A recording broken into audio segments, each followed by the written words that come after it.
안녕하세요. 오늘의 주제는 조금 자극적입니다. 바로 영끌 투자자들의 위기 탈출 매뉴얼. 3년 전 집값이 치솟던 그 시기. 대출을 한 푼이라도 더 끌어모아 집을 산 사람들이 있었죠. 영혼까지 끌어모아 투자한다. 바로 영끌 쪽이라 불린 그들입니다.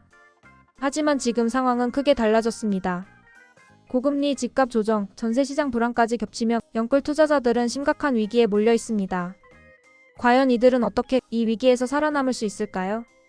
오늘은 냉정하지만 현실적인 위기 탈출 매뉴얼을 하나하나 풀어보겠습니다. 먼저 영끌 투자자들은 어떻게 탄생했을까요? 2020년 이후 초저금리와 유동성 확대. 서울 아파트는 1년에 수억 원이 오르며 안 사면 바보다라는 말이 돌았습니다. 신혼부부, 사회초년생, 30대 직장인들까지 대출 규제를 뚫고 부모 찬스까지 쓰며 집을 샀습니다. 하지만 시간이 지나며 금리는 급격히 올랐습니다. 대출 이자는 2배, 3배로 불어나고 집값은 정점을 찍은 후 하락세에 들어섰죠. 3년 전 10억에 산 아파트가 지금은 8억이 되었습니다. 그런데 대출 원리금은 그대로입니다. 순식간에 부자가 될 줄 알았던 사람들이 거꾸로 매달린 채 피가 마르는 사람들이 된 거죠. 그렇다면 영끌 투자자들의 위기는 어떤 유형으로 나뉠까요? 첫째, 이자 부담형. 매달 수백만 원의 이자에 허덕이며 생활비까지 줄여야 하는 경우입니다. 특히 변동금리 대출을 받은 사람들이 직격탄을 맞았죠. 둘째, 역전세, 깡통 전세형. 전세값이 매매가보다 낮아지면서 보증금을 돌려주지 못해 휘청거리는 집주인들입니다. 세입자가 보증금을 못 받으면 소송까지 이어질 수 있죠.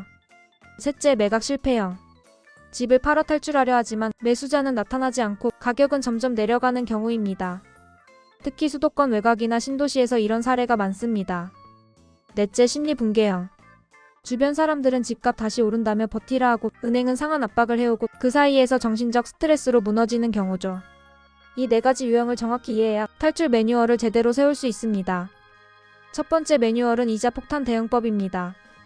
고정금리 전환이라는 것이죠. 변동금리로 매달 오르락 내리락하는 이자보다 고정금리로 갈아타면 예측 가능성이 높아집니다. 대출 구조 조정 방법도 있습니다. 은행에 따라 원리금 상환 유예, 기간 연장 같은 협상 여지가 있습니다. 실제로 요즘 금융당국도 은행의 연착륙 프로그램을 권고하고 있죠. 지출 구조 조정도 있는데 많은 사람들이 간과하는데 생활비 절약이 아니라 투자용 대출을 줄이는 것이 핵심입니다. 자동차, 카드론, 마이너스 통장부터 먼저 정리해야 주택담보대출 상환 압박이 조금 줄어듭니다. 두 번째 매뉴얼은 전세 리스크 대응법입니다. 월세 전환이 있겠죠? 세입자에게 전세 대신 보증금 일부를 월세로 돌리자고 제안하는 방법입니다. 보증금을 다 돌려줄 수 없다면 합의로 돌파구를 찾는 것이죠. 전세보증보험 활용도 있습니다. 주택도시보증공사라고 불리는 HUG나 SGI 서울보증의 전세보증보험에 가입하면 세입자가 보증금을 못 받을 때 대신 지급해줍니다. 집주인도 일정 부분 리스크를 분산할 수 있죠. 금매통한 탈출 방법도 있죠. 힘들지만 깡통전세 위험이 큰 지역은 미련 없이 손절하고 나오는 게 더 나을 수도 있습니다. 실제로 일부 투자자들은 손해보더라도 심리적 자유를 얻는 게 낫다고 말합니다. 세 번째 매뉴얼은 매각 실패형 투자자를 위한 방법입니다. 분할 매각 전략이 가장 좋겠죠? 전세를 끼고 팔거나 일부 대출을 인수해줄 매수자와 협상하는 방식입니다. 경매를 역이용하는 방법도 있습니다. 경매로 넘기면 손해지만 일부는 아예 스스로 경매를 신청해 채무를 정리하고 다시 출발하는 전략을 씁니다. 중장기 버티기 방법도 있죠. 입지가 좋은 곳이라면 조급하게 매도하지 않고 장기 보유로 전환하는 것도 방법입니다.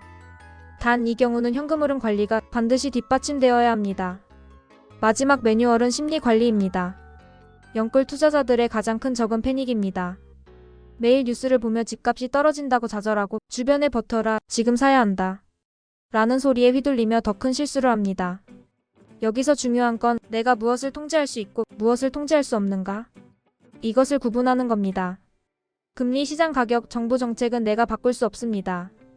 하지만 지출 관리, 대출 구조 조정, 생활 방식 변화는 내가 당장 할 수 있는 선택입니다. 이 관점을 잡는 순간 탈출의 실마리가 보입니다. 오늘은 영끌 투자자들의 위기 탈출 매뉴얼을 살펴봤습니다. 정리하자면 이자 폭탄에는 대출 구조 조정과 고정금리 전환, 역전세에는 월세 전환과 보증보험, 매각 실패에는 금매경매장기 보유 전략, 심리 붕괴에는 통제 가능한 영역에 집중. 부동산 투자는 언제나 순풍만 불지는 않습니다. 지금은 혹독한 역풍이 불고 있지만 이 시간을 어떻게 버티느냐가 앞으로의 미래를 결정합니다. 여러분이라면 어떤 선택을 하시겠습니까? 댓글로 여러분의 생각을 들려주세요.